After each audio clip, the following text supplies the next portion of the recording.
My husband surprised me one day by saying he wanted to use the $1 million I inherited to renovate our family home. He said with a grin. I was stunned, barely able to speak. My father had passed away, leaving me the inheritance, but I hadn't told my husband about it. I'd been considering divorcing him because he was too controlling, and I didn't want him knowing about the money since he was always greedy for it. But how did he find out? When I asked him, he confessed to threatening my mother to spill the secret. I couldn't believe his audacity. I fumed as I'd argued with my husband, but he just smirked and said, "Doesn't matter what you think. The deal's done. Your yelling won't change a thing." Now, I'm Caroline, 28 years old, working at a big bank. Always wanted to tie the knot, but my busy job didn't leave much time for dating. So I took a chance and signed up with a matchmaking agency. That's where I met Robert, a cheerful delivery driver a year older than me. In my line of work, I hardly meet any women.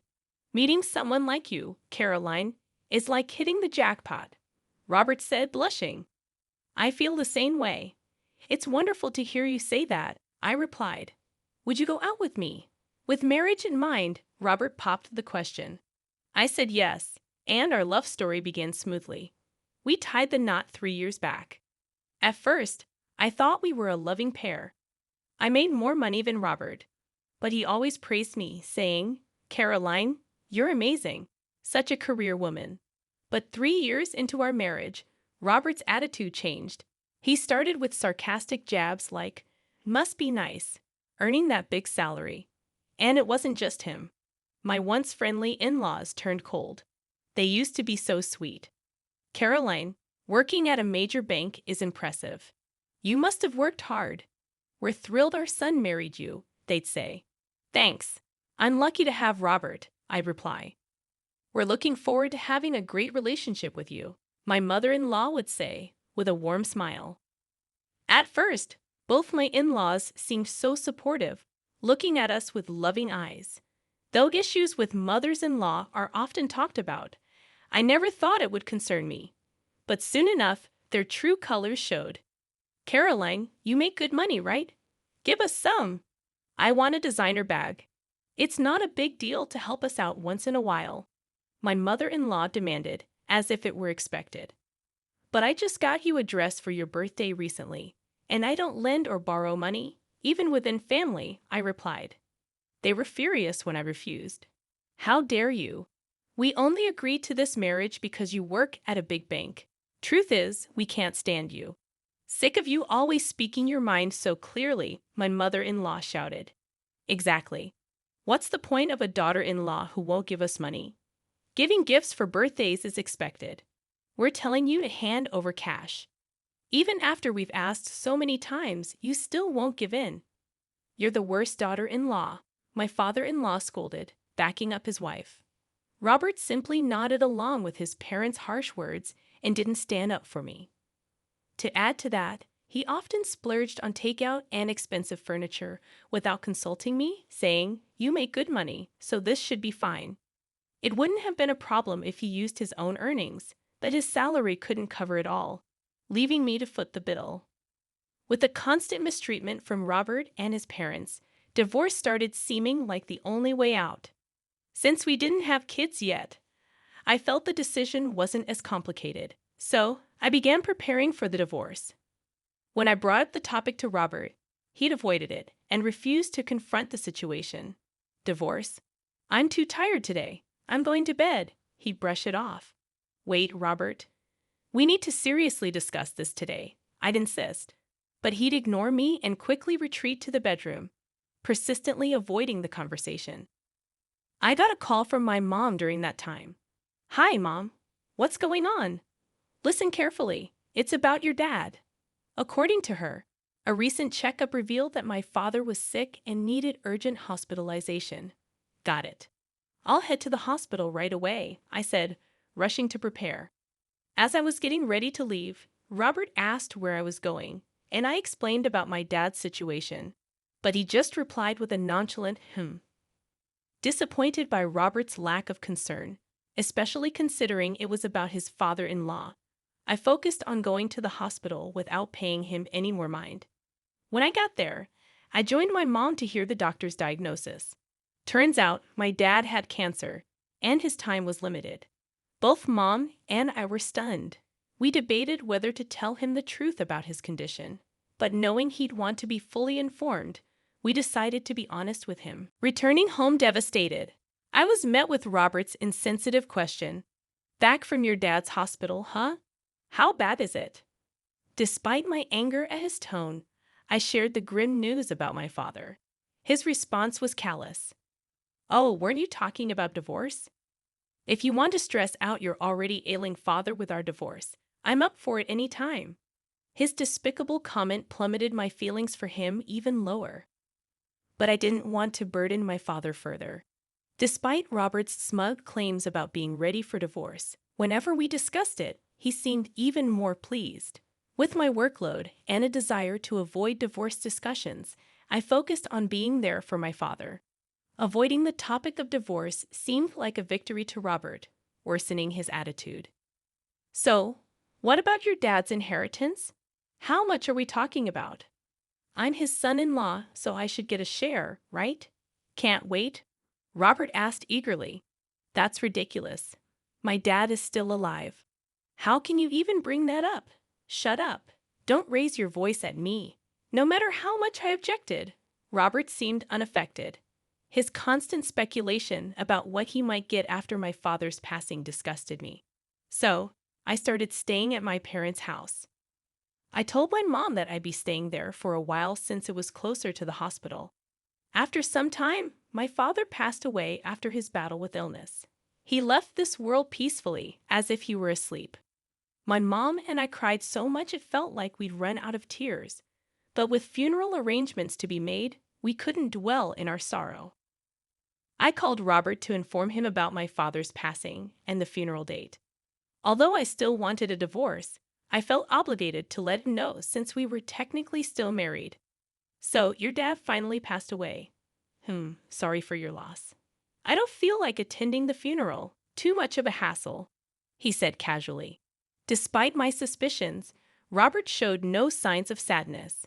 I had hoped he would at least come to the funeral, but it seemed even that was asking too much. Seeing his indifference, I not only lost any remaining feelings for him, but began to detest him. I regretted marrying a man who concealed such a cruel side. "Do whatever you want," I replied, surprised by my own coldness. "Why are you so upset?" "Oh, and I'm curious about the inheritance," Robert taunted. Unable to bear his mocking laughter, I cut him off and ended the call. In the end, Robert didn't show up for my father's funeral. Some called him heartless, but I believed it was for the best that he stayed away and didn't tarnish my father's final farewell. In truth, I felt relieved he didn't attend. After the funeral, a family meeting was arranged, including my mother and me, to discuss the inheritance. There were talks about who would receive what, but since my father had made decisions before his passing, everything was settled smoothly. Feeling like I had finally found some closure, I decided to head back home. But as soon as Robert saw me, he dropped a bombshell. "Hey, it's been a while. I've decided to use the $1 million you inherited to renovate the family house." "What?" I was so taken aback that my voice faltered. I hadn't discussed the inheritance situation with Robert. How did he know about the $1 million? And why was he planning to spend it on home renovations? Still reeling from the shock, I asked Robert, "What do you mean? I have no idea about any large sum of money." With a chuckle, Robert responded, "I had a chat with your mom. I may have nudged her a bit, hinting that if she didn't spill the beans about the inheritance, I might consider divorce. She quickly spilled everything." It turned out that Robert had coerced my mother into revealing details about the inheritance. "You're despicable, threatening my mother like that just to find out." "That's a low blow," I exclaimed, my voice rising without me even realizing it. "I don't care. The renovations are already underway with that $1 million. You did what?" "Yep, lucky me for snagging that cash." "Good thing we're still hitched," Robert retorted smugly. While I was preoccupied with funeral arrangements and other tasks, Robert had already arranged for the renovations using the inheritance. I was speechless. You're obsolete now, but I'm feeling generous. You have two options: move in with my folks or file for divorce.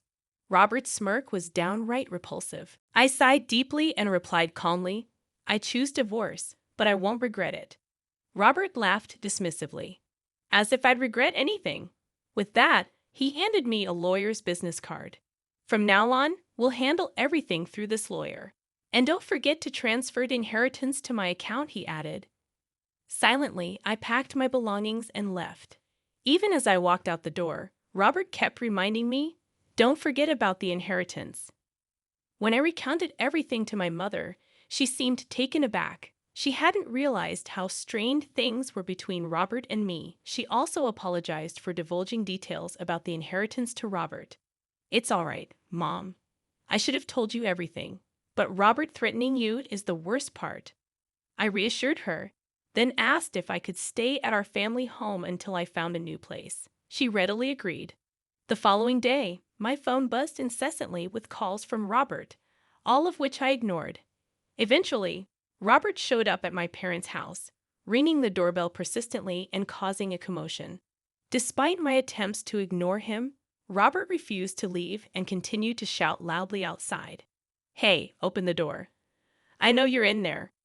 Feeling overwhelmed by his aggressive behavior, my mother suggested, Caroline, maybe you should talk to him to prevent any further disturbance for the neighbors.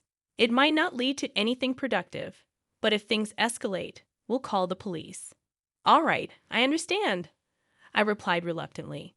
With Robert showing no signs of leaving, I reluctantly opened the door partially, leaving the security chain latched. This is getting out of hand, Caroline. When are you transferring that $1 million? I can't afford the renovations without it, Robert shouted, attempting to shake the door and break the chain. Remaining calm, I responded to Robert. It's under consideration.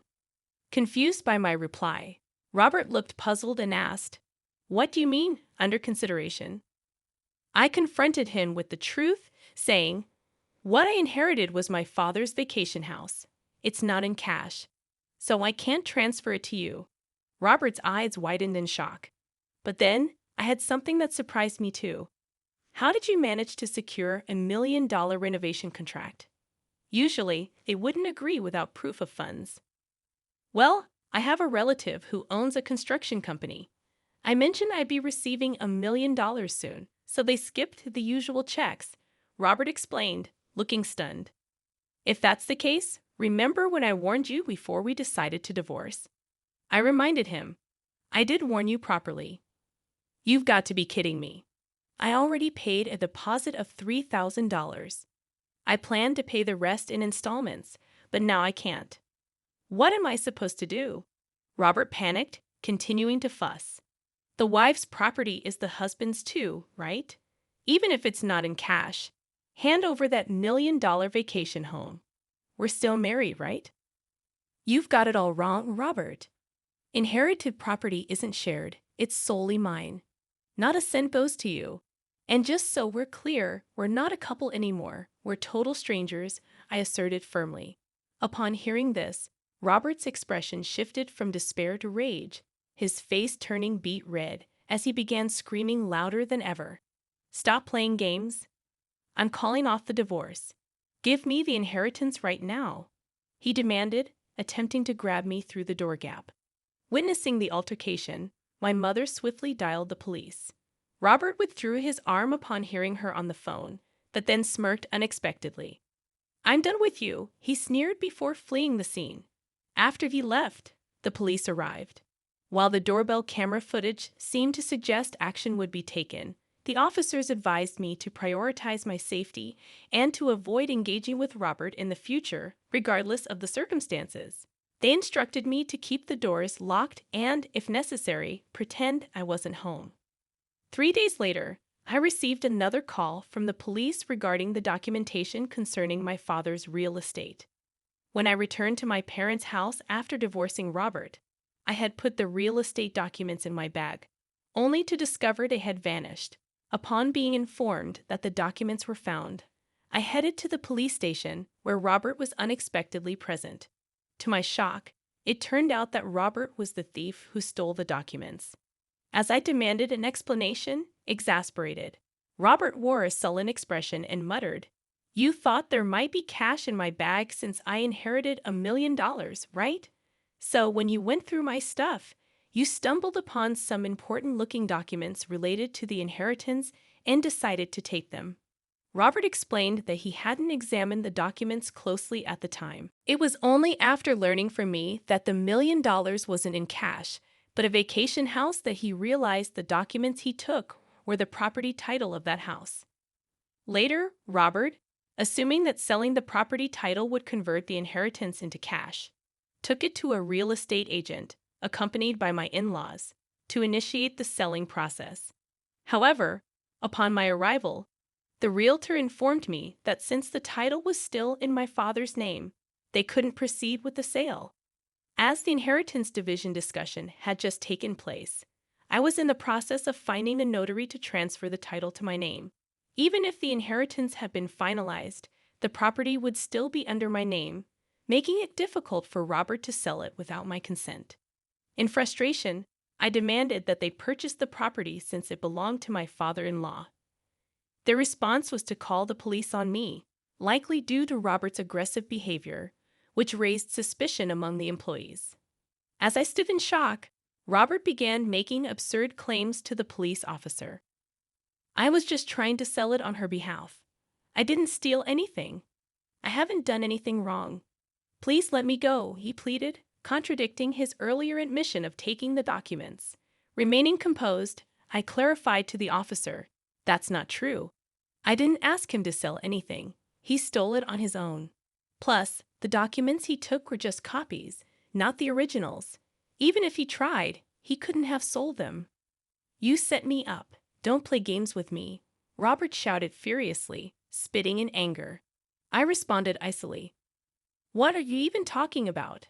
You stole on your own, and now all you do is spout nonsense.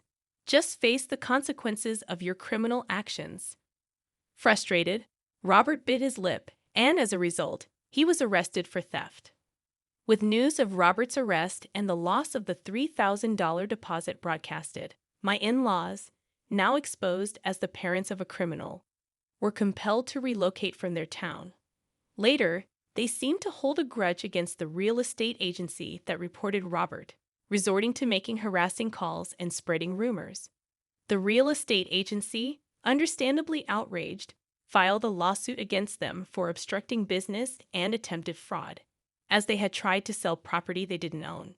To avoid a court case, my in-laws had to pay a significant amount in damages. In their desperation, they reached out to me for help. "Caroline, please.